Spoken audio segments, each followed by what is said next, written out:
তেভাগা ও টঙ্ক আন্দোলনের আতুরগড় নেত্রকোনার সীমান্তবর্তী ২ উপজেলায় ২ দিনব্যাপী কৃষক আনন্দ মেলার শুভ উদ্বোধন করা হয়েছে।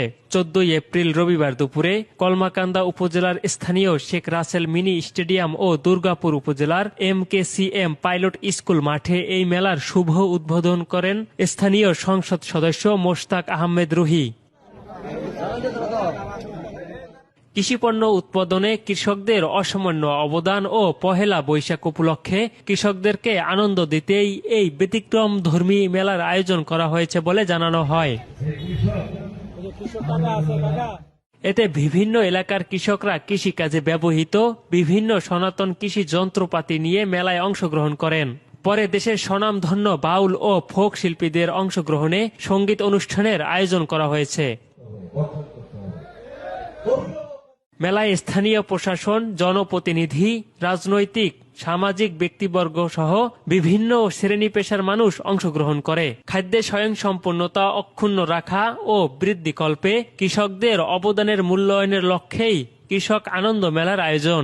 আমাদের যে খাদ্যে স্বয়ংসম্পূর্ণতা এবং সেটাকে অক্ষুণ্ণ রাখা এবং এটাকে আরো উত্তরোত্তর বৃদ্ধি করার জন্য কৃষকদের যে অবদান, সেই অবদানের সম্মান মূল্যায়ন, এটার উপলক্ষেই এই কৃষক আনন্দ মেলার আয়োজন।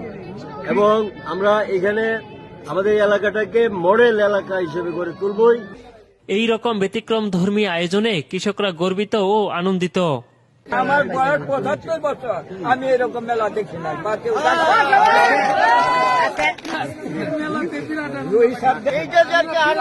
একটা ভাষা প্রকাশ করে দেন আর কি, আমরা জীবনে স্মরণীয় থাকবে আর কি, যে আমাদের রুহি সাহেব যে আমাদেরকে যে এই কৃষক মেলার যেটা করছে, স্মরণ করছে আর কি, এটা আনন্দে আর এটা ভাষা প্রকাশ করা যায় না, এরকমই আমরা আনন্দিত।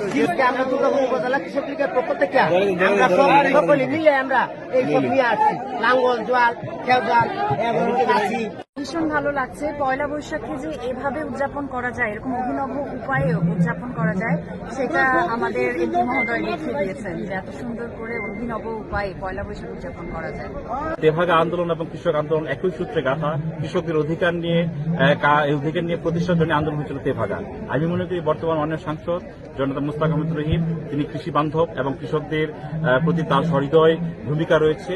তিনি দুর্গাপুর কলমাকান্দাকে অভূতপূর্ব একটি উন্নয়নের জনপদ হিসেবে গড়ে তুলতে পারবে বলে আমি আশা রাখি। আমরা একটা বর্ণাঢ্য র্যালির মাধ্যমে তার উদ্বোধনটি করেছেন আজকের অনুষ্ঠানে। এরপরে কৃষকদের নিয়ে বিভিন্ন ধরনের ক্রীড়া প্রতিযোগিতা রয়েছে, সাংস্কৃতিক অনুষ্ঠান রয়েছে, সংবাদ করে স্থানীয় শিল্পী কিংবা দেশ থেকে আগত বিভিন্ন জায়গা থেকে শিল্পীরা এই সাংস্কৃতিক অনুষ্ঠানে অংশগ্রহণ করবে।